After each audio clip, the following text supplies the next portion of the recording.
ಆತ್ಮೀಯ H16 news ವೀಕ್ಷಕರೇ, ನಾನು ನಿಮ್ಮವ ಎಂ ಆಯುತ ಮಲ್ಲಪ್ಪ ಜೋತಾವರ್. ಆತ್ಮೀಯರೇ, ಮತ್ತು ನಮ್ಮ ಸಿ ಎಮ್ ಡಿಶಿಯಮ್ ನಡಕ್ಕೆ ಡಿಶಮ್ ಶುರು ಆಯಿತಾ?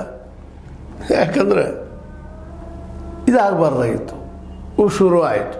ಆಗಬಾರ್ದಾಯಿತು ಅಂತ ಏನಲ್ಲ, ಯಾಕಂದ್ರೆ ಮುಖ್ಯಮಂತ್ರಿ ಅಧಿಕಾರ ಅದ, ತಮಗೆ ಯಾರನ್ನು ಟ್ರಾನ್ಸ್ಫರ್ ಮಾಡಬೇಕು ಏನಿಲ್ಲ ಎಂತು ಅಂತೇಳಿ ಅವ್ರ ಅಂಡರದಲ್ಲಿ ಮಂತ್ರಿಗಳು ಕೆಲಸ ಮಾಡ್ತಾ ಇರ್ತಾರೆ.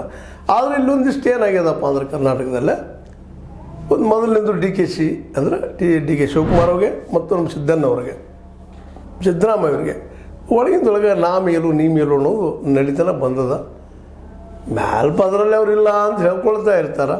ಇನ್ನು 2.5 ವರ್ಷ ಮುಗಿಲಿಕ್ಕೆ ಬಂದ ಆಗೇನಾಗ್ತದೆ ನೋಡಬೇಕು. ಆದರೆ ಅದಕ್ಕೆ ಪೂರ್ವದಲ್ಲಿ ಇದು ವರ್ಗಾವಣೆ ವಿಷಯದಲ್ಲೇ ನೀರಾವರಿ ಡಿಪಾರ್ಟ್ಮೆಂಟ್, ಯಾರು ನಿಮಗೆ ಗೊತ್ತದ ನೀರಾವರಿ ಡಿಪಾರ್ಟ್ಮೆಂಟ DK ಶಿವಕುಮಾರ್ ಅವ್ರದ್ದು, ಅವರ ಡಿಪಾರ್ಟ್ಮೆಂಟ್ ಕೈ ಆಡಿಸೋದು ಯಾಕೆ ಅಂಥೇಳಿ ನಮ್ಮ DK ಶಿವಕುಮಾರ್ ಅವರು ಪ್ರಶ್ನೆ ಮಾಡ್ತಾಯಿದ್ದಾರೆ. ನಾವು ಈಗಾಗಲೇ ನಾನು ಹೇಳಿಬಿಟ್ಟಿದ್ದೀನಿ, ನನ್ನ ಇಲಾಖೆಗೆ ಅದರಲ್ಲೂ ಮುಖ್ಯವಾಗಿ DPAR ಅಂದರೆ ಸಿಬ್ಬಂದಿ ಮತ್ತು ಆಡಳಿತ ಸುಧಾರಣಾ ಇಲಾಖೆ, ಇದು ನೇರವಾಗಿ ಮುಖ್ಯಮಂತ್ರಿ ಕೈಯಲ್ಲಿ ಇರ್ತದೆ.